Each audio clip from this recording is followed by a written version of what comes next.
Why is the shopping cart always in the top right of the screen? How do companies predict my purchases? Why do prices end in 9? Why do fast food companies use red and yellow in their logos? Why do restaurants always have one expensive menu item? Researchers, marketers, and very curious people seek the answers for how we make decisions and how we choose products. ClickSuasion finds the secrets that companies use and shares them with you. Why do I feel better when I bought the last remaining airline ticket? How do I make choices based on colors and fonts? Welcome back to ClickSuasion. This is Michael Barbera. Today we're going to discuss the brick and mortar journey. So the way that consumers make decisions at brick and mortar locations is significantly different than how they make decisions while internet shopping or while dining, which can also be considered brick and mortar. So I'll give you an example. You travel to Best Buy. You want to buy this amazing 4K television set. You've been researching this 4K TV for months. So you finally go to the store and you found the one you want. This TV costs $1,000. The person that works at Best Buy comes up to you and says, hey, you made a really good choice. But I have to tell you and be really honest with you that this same TV, if you go to the other Best Buy that's 5 miles away, you can get this television for $20 less, for a total of $980. How likely or how willing are you to travel 5 miles to save $20 on a $1,000 TV? Most people would say, nah. It's just $20. I'll buy the TV and go about my day. 2 weeks later, you return to Best Buy. You've been researching the best DVD player you can find for your TV. You finally found the DVD player you want. When you're in the store, you found the one you want, and it costs $40. The Best Buy salesperson approaches you and says, you made a really good choice. But I have to be honest with you, if you go to the other Best Buy that's 5 miles away, you can get that same DVD player for $20 off, for a total price of $20. Now, how likely are you to drive from one Best Buy to the other? Most people would say yes, they would make that drive. So why would most people drive to save $20 on a $40 item and not save $20 on a $1,000 item? $20 is $20 no matter which way you cut it. So when driving to stores, this is really when the customer journey starts. When you're driving past a new store or a new restaurant, the average person will drive past that new facility or new place 22 times before they go in. That's the average. There's the outliers. How many times have you driven by that new restaurant in your town and have never gone in? That number could be upwards of thousands, depending on your daily routine. So when you finally arrive to a place, you have to park your car if you're driving, or you can arrive via bus. Now, if you go to your local Outback Steakhouse, you might notice that the parking lot usually looks packed when you arrive. And that's because the architects and designers at Outback Steakhouse have created their parking lot design to look like there's more people in the restaurant than there really are. When you approach the Outback Steakhouse, the parking lot has very few spots in the front and more spots towards the rear. So if there's only a few spots in the front, those will fill up quickly and make the restaurant look like there's more people inside, because the most persuasive thing we can do is show that other people are doing it too. And if other people are shopping or eating here, I want to do it too. Peer pressure definitely comes into play. We are human and we are weak, no matter how much we think we are strong. When you walk into a grocery store, more than likely the first item you're going to see are flowers. And the reason why the first item you see are flowers is because flowers are the freshest item on this planet. So cognitively, the consumer, us, myself included, get cognitively biased to think that everything else in that store beyond those flowers is fresh. Beyond the flower section, you're more than likely to approach the produce section. Then we see these prices for produce. Apples, 49 cents per pound. Avocados, $2 per pound. These signs are typically written on chalkboards to look like they change with the market price, that they are fresh. And the price changed yesterday because the market value of apples changed or the seasons changed. But in reality, that sign that looks like chalk is really just printed from a manufacturer to give the impression or the perception that chalk has been used and the price is up to date with the freshness of the fruit. Now, I'm about to ruin your eating experience. The average apple in a grocery store is 14 months old from the time it was picked. 14 months. Apples are a very tough business, and they are very prone to disease and bacteria. So a lot of pesticides are used to treat those apples and keep them fresh for those 14 months. Now, as you enter the grocery store or you enter an amusement park or a sporting event, more than likely you are to go to the right side. So, as you're entering a store, department store, a sporting venue, an amusement park, the average person is going to walk to the right. So, think about the last time you went to Disney World or Six Flags, and you entered the amusement park, and you noticed that majority of the vendors were located on the right hand side, and a lot of these vendors have carts with wheels. And so, of course, they're not going to keep the carts out in the elements all year long. They'll put them away overnight, and when the parks are closed for protection and for business purposes. But they're also moved for sales purposes as well. So if you enter a sporting arena, an amusement park, Disney World, Six Flags, and you go to the right, more than likely you're going to follow the giant loop that this place was designed in. Same thing goes for IKEA. You follow a specific route and a map throughout the entire store, and you exit exactly where they want you to exit. You really don't have control about where you go. Now, in an amusement park or a sporting event, you have more control, more options, but the designers and the sporting teams know through behavioral science and patterns and our RFID chips where we go, how we walk, where the high traffic areas are. So if we enter in the AM hours to the right, we're more than likely to depart during the PM hours on the opposite side, the left side as you enter and the right side as you exit. So the next time you're in this situation, take a notice about where the carts and vendors might be located. The majority of them have shifted locations to be on the opposite side, so on the traffic flow when you are leaving the area. So once you're in, let's not leave yet. Let's still browse around. So the way that products, services, and in-store marketing is designed is because consumers buy things for who they are now and who they want to be.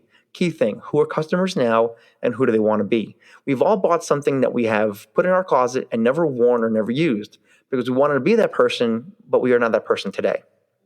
When you're shopping and a sales associate comes up to you and says, unfortunately, you don't need to hear the rest. You know the rest is going to be bad news because unfortunately precedes bad news. So many retail locations, such as Apple Computer, does not allow their employees to say the word unfortunately. Then we anchor by location. Some organizations like to place their most expensive items in the front, or most glamorous, most desirable items in the front, the ones that hook you to come in and look at it or be intrigued. It may not be the item they want to sell you, but it's the item that gets you to walk through the door. And although that item might be significantly higher priced than what you're willing to spend, there are items in that store that you're willing to spend, and that item just anchors you to be willing to say, you know what, I definitely can't afford the item in the window, but I can afford this and I really like it. So although you're not wanting to make a purchase, you did make a purchase because you were making a purchase based upon who you want to be and how you think, act, or feel. That purchase you made may not be a utilitarian purchase where you need it, but you definitely want it. Let's go back to the grocery store. When you're in the cereal aisle, if you have children, let's talk about who really has the decision-making authority in the cereal aisle. It's probably not the adult. We know through behavioral science that the average person, the average adult, is willing to appease their child and let their child buy the cereal they want to avoid looking like a bad parent in public.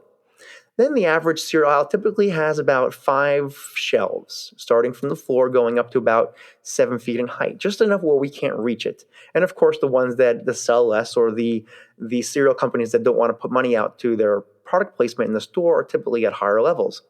But look a little more closely, you'll see which placement targets which customer target audience. If you look down towards the floor, more than likely you're going to see children's cereals at their eye level. And if you look more towards around the 5 to 6 feet mark, you're going to see more cereals targeted towards adults where their eye level is at. But then if you look at the Trix cereal box, and if you walk to the left and you walk to the right, you might notice that the Trix rabbit is following you. It was designed very similar to how the Mona Lisa was painted, where the eyes follow you no matter where you go. So this creepy little rabbit is following you through the cereal aisle and makes you want to buy him. So now you filled up your cart and you're making your way towards the checkout line. You're at the point of sale. When you're in the grocery store, this is the point where you say, you know what, I really don't need this. I'm going to take it out. Most people will make their decision right before they're about to swipe their credit card or scan their items. So about a decade ago, you might go to a grocery store and you might get to the little A-frame area where you have the candies and gums and magazines, and there might be a flat top above. And that flat top is where you'd put your gallon of milk or your eggs and say, you know what, I really don't need these today. I'm going to place these right here and I'm going to go about my day. But now if you go to most grocery stores, there's no longer a flat surface. It has an A-frame where you cannot actually put down an item because there's no flat surface. So if you are not able to put an item down on an item that's not the floor, you're more than likely to buy it because it is socially unacceptable and doesn't make us look good if we place a gallon of milk on the floor. So we're more likely to buy it. So let's do some quick subjective math. Let's say there are an average of 10 open aisles in a grocery store at any time, 24 hours a day. An average gallon of milk costs something like $2 to $3. We'll go with the lower end number of $2. So let's say someone takes a $2 item out of their cart every hour times 10 lanes times 24 hours a day, 365 days a year. How much money did that grocery store just make in sales based upon changing the frame and design of their checkout lanes? Then we go to swipe our credit cards. So this is where the pain of paying comes in. We are more than likely to spend less money if we use cash and more likely to spend more money if we use plastic because we're not actually seeing the tangible dollars that we are spending. And of course, it comes down to the end of the month when we get that credit card statement. When we get that credit card statement, we're not looking line by line saying, you know what, I spent $64 at the grocery store and $15 at the movies. You look at the end dollar and say, you know what, I can do three things here. One, I could pay the minimum balance, I could pay the entire balance, or I could pay whatever I can afford. So you're not actually looking at saying what I did actually spend at these locations. You're just seeing the total amount due and everything else you spent during the end of during that month or that period of time. It's free money to you. You've reduced the pain of paying, and organizations win or businesses win because you're not actually knowing what you spent. Let's look at that, how it applies to the Black Friday timeline. So timelines do matter a lot in here. So Black Friday typically comes on, we know it's the Friday after Thanksgiving. Typically, it's around the mid-20s of the month, November 22nd, November 24th, 26th, something like that. During that time, it is a Friday, so some people do get paid on Fridays. But most people in the United States get paid on the 1st and 15th, or around those dates. So if people are getting paid on the 15th of the month, how do they still have money left to spend on the biggest shopping day of the year, which is approximately 7, 9, or 11 days later? So this is why we see that Black Friday sales now become November sales, and they get pushed to the left in the calendar. They're going more towards the beginning of the month when people have their money. So now we target individuals when they have access to money, because when it comes down to Black Friday, they're spending what they may have budgeted, they're spending what they may have remaining. Then you get all the way to Cyber Monday, and now most purchases are on a credit card. One, it's cyber, so obviously you're using a plastic card to spend money, more than likely. And by that time, you've already spent your budget and you've already exceeded your budget, so now you're spending anything on a credit card anyway. So the pain of paying is reduced because you're spending it on a credit card. Now, when you're shopping and you're checking out, you're more than likely to spend less money if there are dollar signs on items. So as you're browsing that store and you see dollar signs on items, you're less likely to spend money because that dollar sign now equates that experience as a purchase. Then you leave the store and hopefully you're happy with your purchase. You've benefited from your purchase, but the company wants to re-engage with you. There are many creative ways to re-engage. Here's one way that Vanguard re-engages with their customers. So during the holiday season, just about a week before Thanksgiving, if you bank with Vanguard or have investments in Vanguard, they will email you about a week before Thanksgiving and offer you the opportunity to update your next of kin. This is the time when you're seeing family. You're more than likely to think about family. So if you're thinking about family and it's on your mind, you're more than likely to act and make those changes that you've been thinking about making for the previous year, but everything else becomes more important. FedEx likes to engage with their customers based upon their color scheme. So if you had 3 different packages on your desk, one from FedEx, one from UPS, and one from the U.S. Postal Service or USPS, more than likely you are to open the FedEx package first for a couple of reasons. One, the odd color combination, the purple and the orange, stands out. 2, we assume that because it was sent via FedEx, it is more valuable, it is more important, and we should open it first because they are a little more expensive, and we associate price with quality. And then lastly, the last one I'll talk about is Walmart. Now, we all know Walmart is this large organization who sells things at low prices, and it's very difficult to compete with Walmart if you want to compete on price. Now, Walmart does have an innovative behavioral science team in San Bruno, California. And one of the things I really enjoyed about what they did was when you order something from Walmart during the holidays, you receive your package. You open your package, you have the items that you ordered. And then in there, not only do you have your packing slip or your receipt, but you have 2 gift cards in the package as well.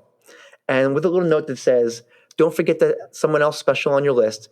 To activate this gift card, go to walmart.com/whatever the link was and activate the gift card. So they're giving you the gift card without you having to go to the store, and they were reducing the sludge and making it easier for you to make a purchase and re-engage with their brand. Everyone wins. Convenience for you, revenue for the organization.